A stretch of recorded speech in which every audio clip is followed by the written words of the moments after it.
جناب علامہ سے شہادت علی نقوی صاحب میں کر دیتا اعلان جی تو رابی صاحب دا بھی چوک اعلان کر دوں ذکر محمد والے محمد بیان فرمان گیا اور ٹھیک 4 بجے میرے نہایتی واجب القدر واجب الاحترام جناب علامہ ارشد حسین ترابی صاحب آف یو کے زنجیروں والے چوک میں خطاب فرمائیں گے جو کہ تشریف لا چکے ہیں جناب علامہ شہادت علی نقوی صاحب اور انہاں دے فوراً بعد مصور غم شہنشاہ فضل مصعب جناب محمد عباس جوادی صاحب ٹھیک 3 بجے شبیہ دو جناب رحمت کران بسم اللہ میں لائے کہ آ رہے ہیں جوادی صاحب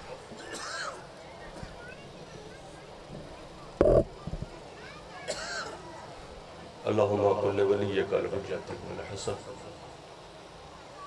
صلواتک علیہ وعلا آبائہ فی هذه الساعة وفی کل ساعت من ساعت لیل والنہار ولیا وحافظا وقاعدا وناصرا دلیلا وعینا حتی تسکنا ورزقا طوعا وتمتعہ فیہا طویلا یا رب محمد وآل محمد صلی اللہ محمد وآل محمد وجل فرج آل محمد بار الہا یہ پرسہ سالانہ پرسے کے بارس سجد خدا بکت اللہ سرکار کامل آل محمد کے حضور پیش کر دیا مولا قبول اور مغفر فرما بانیان کی ایک شاہ صاحب کے والد اور ان کے بھائیوں کے مولا یہ کوشش سعید قبول اور مغفر فرما کے اس کا جو ثواب مرحومین بانیان کے جتنے بھی ہیں سادات کے مولا یہ اجر الثواب ہدیہ کرتے ہیں قبول صلی اللہ محمد وآلہ محمد جتنے بیٹھے ہیں درود بلند و واشد اللہ محمد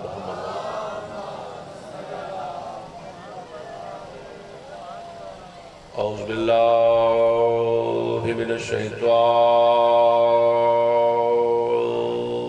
الرجیم بسم اللہ الرحمن الرحیم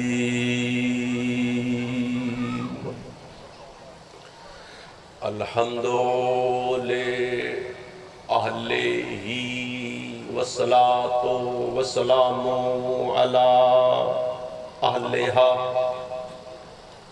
اما بعد فقد قال النبی صلی اللہ علیہ وآلہ وسلم زینوا مجالسکم بذکر علی ابن ابی طالب صلوات محمد علیہ نعرہ تکبیر خالق اکبر کا نام بلند ہے بلند آواز سے نعرہ تکبیر نعرہ رسالت نعرہ رسالت نعرہ حیدری مومن تے منافق دی پہچان اچھا نعرہ حیدری حسینیت حسینیت یزیدیت یزیدیت درود پاک بلند آواز سے تلاوت فرمائے محمد و آل محمد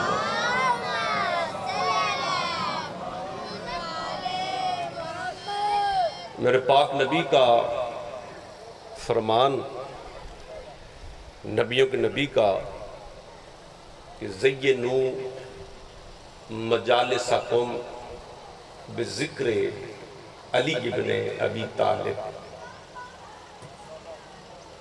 کہ اپنی مجلسوں کو زینت دو مزین کرو میرے بھائی علی کے ذکر کے ساتھ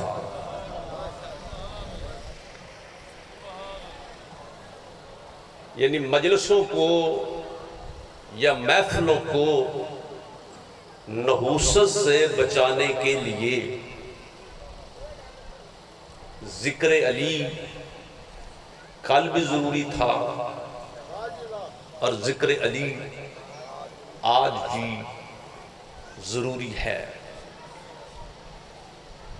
اور اسی حدیث کے بعد میں ایک اور حدیث پڑھ رہا ہوں صادق آل محمد کا فرمان ہے کہ من قالا یا علیو مرتن خدتن فالثوابہ کالثواب ستتا عشرہ الفا کرتم من القرآن ان الذی اختمھا، صادق آل محمد فرما رہے ہیں کہ جو بندہ ایک مرتبہ یا علی کہے، جو بندہ من قالا یا علی مرتن واحدتن، کہ جو شخص ایک مرتبہ صرف یا علی کہے، فَالثَّوَابُ، اس کا ثواب کَالثَّوَابِ سِتَّةَ عَشَرَ أَلْفٍ قِرَةٍ من القرآن، معصوم فرما رہے ہیں کہ اس کا ثواب، یا علی کہنے کا ثواب 16,000 قرآن کی تلاوت کے برابر ہے۔ اس تو بڑی حدیث میرے کل کوئی نہیں ہے، یعنی اس تو بڑی حدیث میرے پاس فضائل علی میں سے نہیں ہے کہ ایک مرتبہ یا علی کہنے کا اجر ہے ذوالفقار بھائی 16,000 قرآن کی تلاوت کے برابر ثواب ہے ایک دفعہ یا علی کہنا۔ اچھا وہ 16,000 قرآن جو ہے وہ کو قاری پڑھے تو ثواب ملے گا؟ نہیں۔ اگر کو حافظ پڑھے تو ثواب ملے گا؟ نہیں۔ مولا فرما رہے ہیں کہ اَنَا الَّذِي اختمھا، وہ 16,000 قرآن میں خود ساتھ کے آل محمد اس کی تلاوت کروں۔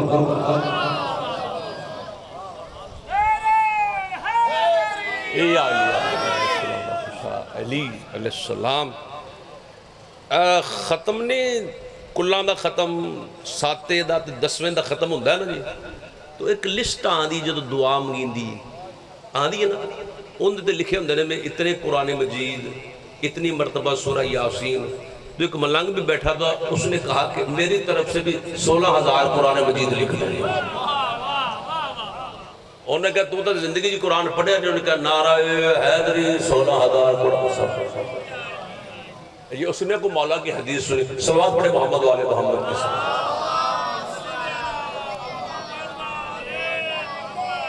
اچھا ایک اور میں حدیث پڑھ رہا ہوں مجلس کو زینت دینے کے لیے ذکر، کیونکہ میرا موضوع ہی زین مجالسکم ہے، تو اس مجلس پاک کو زینت کے لیے ایک میں حدیث کی تلاوت کر رہا ہوں۔ کچھ جمعے کا دن ہے، دنوں کا سردار جو ہے شاہ صاحب تو بڑی لمبی چوڑی وہ تقریر کر رہے تھے، حالانکہ یہ میرے پاک نبی کا فرمان ہے۔ رسول پاک نے فرمایا کہ اللہ نے 9 سردار بنائے ہیں۔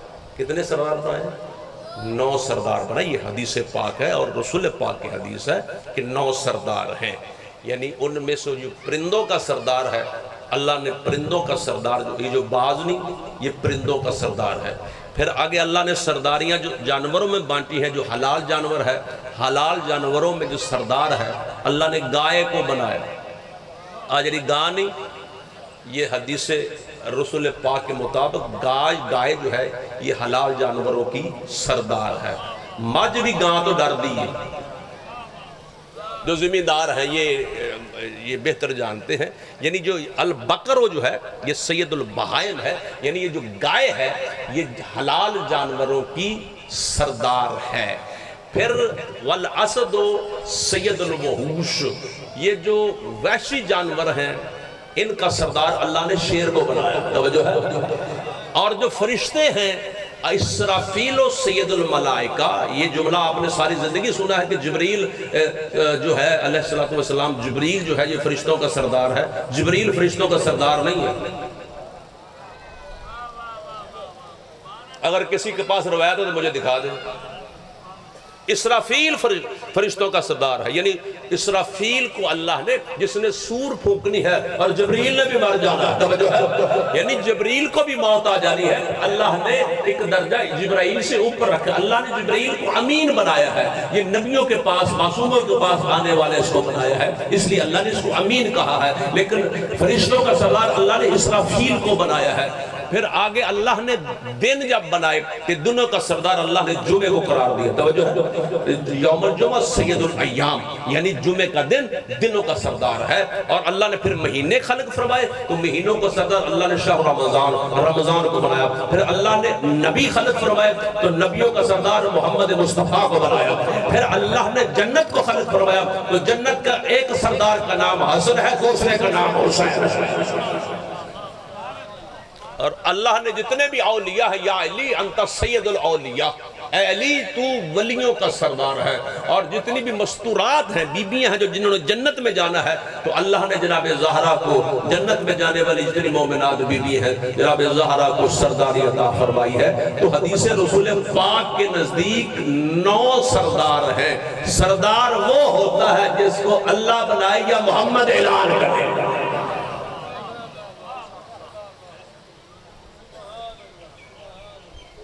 توجہ ہوگی آپ کی.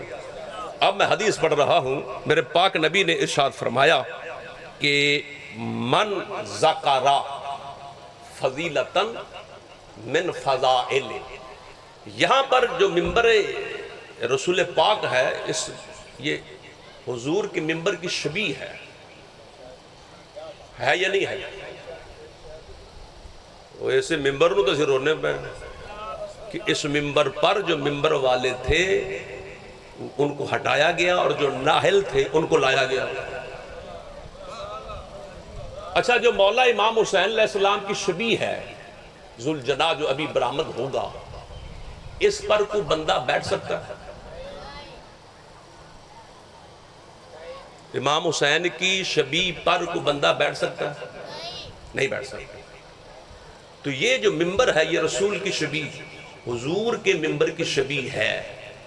جب اس شبیہ پر بھنگی چرسی جاہل بندہ نہیں بیٹھ سکتا, تو پھر اس ممبر پر بھی وہی آنا چاہیے جو اس ممبر کے لائق ہے. اور یہ وہ ممبر ہے جس پر ممبر پر 14 معصوم بیٹھے. اس شبیہ پر تو امام حسین اکیلے بیٹھے ہیں نا. یہ جو ممبر پاک کی شبیہ جو ہے یہ ممبر رسول ہے. اس پر رسول پاک بھی بیٹھے, مولا علی بھی بیٹھے, امام حسن بھی بیٹھے, امام حسین بھی بیٹھے ہیں. ذرا یہ خیال آپ نے کرنا ہے, بانیان نے یہ خیال کرنا ہے کہ کم از کم انڈیا میں یہ اصول ہے, ہندوستان میں, کہ جو بندہ عالم فاضل ہے وہ ممبر پہ آئے گا. جس کے پاس ڈگری ہے, بغیر ڈگری والا بندہ ممبر رسول پہ آنے والا, یہ انڈیا میں ایک اصول ہے. لیکن پاکستان میں یہ اتنا لاوارث ممبر ہو چکا ہے کہ جس کا دل کرتا ہے جناب آپ کی مرضی ہے, بندے آگے رکھے ہوئے ہیں. سبحان اللہ, کیا کہنے. درود پڑھ لے محمد والے محمد کی ذات پہ.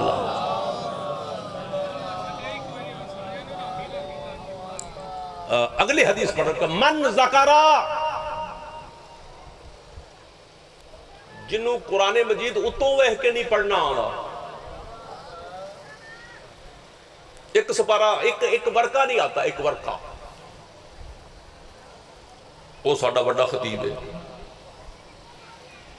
بابا جی. میں گل میں نے تنقید کبھی نہیں کی, لیکن حقائق بیان کرنا جو ہے وہ جرم نہیں ہے. میں حقائق آپ کے سامنے رکھ رہا ہوں. جس کو عربی عبارت نہیں پڑھنی آتی, عربی کے زیر زبر پیش کا بھی پتہ نہیں ہے, ہم نے ان کو ترجیح دی ہے.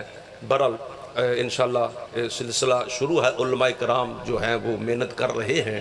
میرے پاک نبی نے فرمایا کہ اگر کوئی بندہ ایک مرتبہ فضائل علی بیان کرے, ایک مرتبہ, صرف ایک مرتبہ فضائل علی میں سے ایک فضیلت کا تذکرہ کرے, کوئی بھی ذاکر کرے, مولوی کرے, خطیب کرے, واعظ کرے, علامہ کرے, مفتی کرے, ایک فضیلت کا تذکرہ کرے, تو اللہ اس کے زندگی کے اگلے پچھلے گناہوں کو بخش دیتا ہے. ایک فضائل علی کی برکت یہ ہے کہ غفر اللہ ما تقدم من ذنبہ وما تأخر, کہ اگلے پچھلے سارے گناہوں کو اللہ بخش دیتا ہے. اور دوسری حدیث میرے پاک نبی کی یہ ہے کہ من کاتبہ فضیلتا من فضائل علی ابن ابی طالب لم تزل الملائکۃ تستغفر له ما بقی من الکتابۃ رسم، کہ اگر کچھ شخص اپنے ہاتھوں سے میرے بھائی علی کی فضیلت کو لکھے، توجہ ہے، اپنے ہاتھوں سے فضائل علی میں سے ایک فضیلت کو لکھے، جب تک وہ لکھی ہوئی فضیلت کی سیاہی کاغذ پر باقی ہے اس وقت تک اللہ کے فرشتے اس کے لیے استغفار کرتے رہتے ہیں۔ اور تیسری حدیث، کیونکہ جمعہ کا دن ہے، پاک نبی نے جمعہ کی بنیاد رکھی ہے، جو پہلے کا فرمان ہے وہی درمیان والے کا فرمان ہے، جو درمیان والے کا ہے وہی آخری کا فرمان ہے۔ اور میں تیسری حدیث پڑھنے جا رہا ہوں کہ نبی نے ارشاد فرمایا کہ من استمع فضیلتا من فضائل علی ابن ابی طالب غفر اللہ ذنوب التی کسبها بالاستماع، کہ اگر کوئی شخص فضائل علی میں سے ایک فضیلت کو غور سے سنے، فضائل علی میں سے ایک فضیلت کو غور سے سنے، لکھے نہ بھی، پڑھے نہ بھی، صرف کان لگا کر غور سے میرے بھائی علی کی فضیلت کو صرف سن لے تو اللہ اس کے کانوں والے گناہوں کو بخش دے گا جو اس نے کانوں سے کیے۔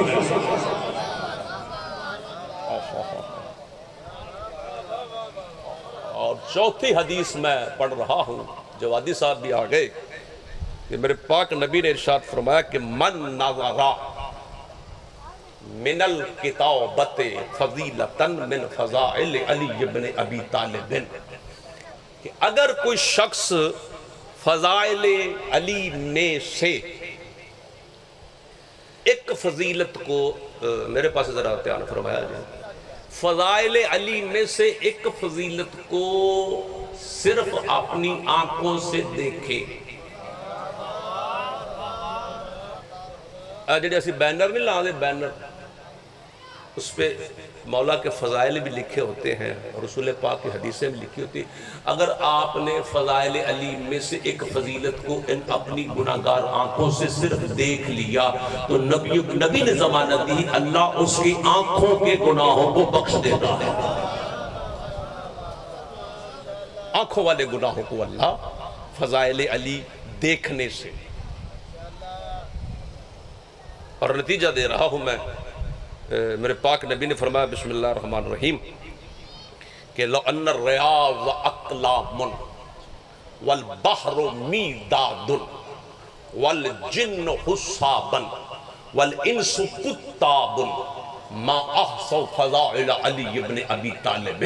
نبیوں کے نبی ارشاد فرما رہے ہیں کہ اگر پوری دنیا کے درخت کلمے بن جائیں، جو ہے پوری دنیا کے درخت کلمے بن جائیں اور پوری کائنات میں 7 سمندروں کا پانی سیاہی بن جائے اور جتنے بھی جن ہیں وہ حساب کے لیے بیٹھ جائیں اور انسان لکھنے کے لیے بیٹھ جائیں، کاتب بن جائیں، کلمے ٹوٹ سکتی ہے، سیاہی ختم ہو سکتی ہے، جن و انس کا حساب ختم ہو سکتا ہے، لیکن فضائل علی نہ کل ختم ہوگا نہ آج ختم ہوگا۔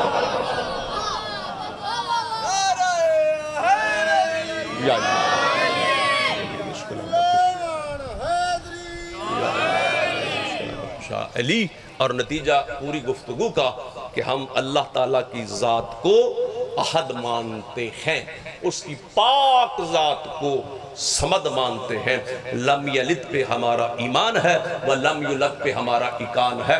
اللہ کی ذات لا مکان ہے، بے مثل بے مثال ہے، بے بدل بے بدیل ہے، بے جسم بے نظیر ہے، نہ اس اللہ کی کوئی ند ہے نہ اس اللہ کی کوئی ضد ہے، مثل اس کے کوئی شے نہیں ہے، شریک اس کا کوئی نہیں ہے۔ کل بھی وحدہ لا شریک تھا، آج بھی وحدہ لا شریک ہے، نہ اللہ کا ذات میں کوئی شریک ہے نہ اللہ کا صفات میں کوئی شریک ہے، کیونکہ شرک بڑا گناہ ہے، شرک بڑا ظلم ہے۔ لقمان نے اپنے بیٹے کو جو وصیت دی تھی ان میں وصیت یہ تھی کہ یا بنیا لا تشرک باللہ ان الشرک لظلم عظیم، اے میرے بیٹے زندگی میں شرک نہ کرنا، ہر گناہ معاف ہو سکتا ہے لیکن شرک والا گناہ اللہ معاف نہیں کرے گا۔ لہٰذا ہم نے آل محمد کے ماننے والوں نے، شیعہ نے، علی ابن ابی طالب نے جو قرآن اور محمد کے فرمان سے عقیدہ لیا ہے وہ یہی لیا ہے کہ جب ہمارا مقابلہ مشرکین کے ساتھ ہوتا ہے تو ہم لا الہ الا اللہ پڑھتے ہیں، جب کافروں سے ہوتا ہے ہم محمد رسول اللہ پڑھتے ہیں، اور جب منافقوں سے ہوتا ہے پھر ہم علی ولی اللہ پڑھتے ہیں۔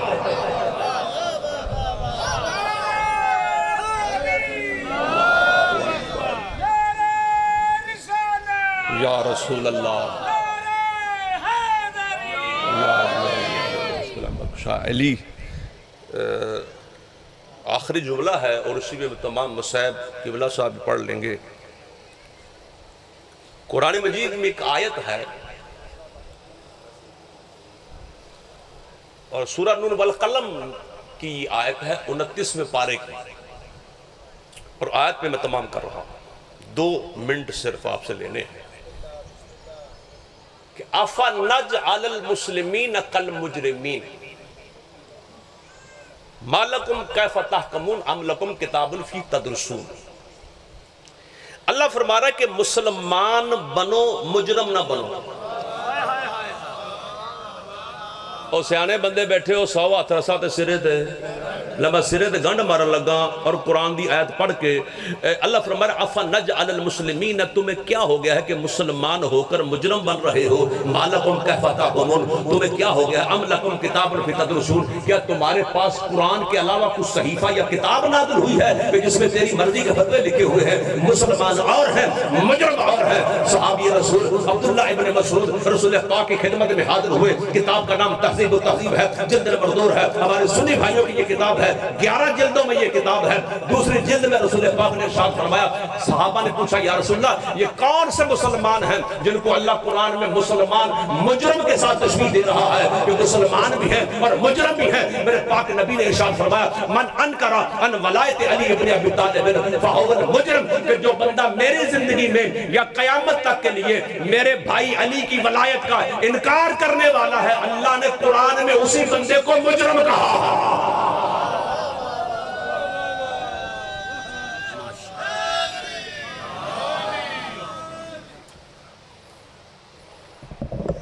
میری بیر کھڑے ہوئے تمام مومنین سے گزارش ہے کہ وہ مہربانی کریں، برآمدگی کا ٹائم ہو چکا ہے، وہ مجلس پاک میں تشریف لے آئے۔ مصور غم شہنشاہ فضائل و مصائب میرے نہایتی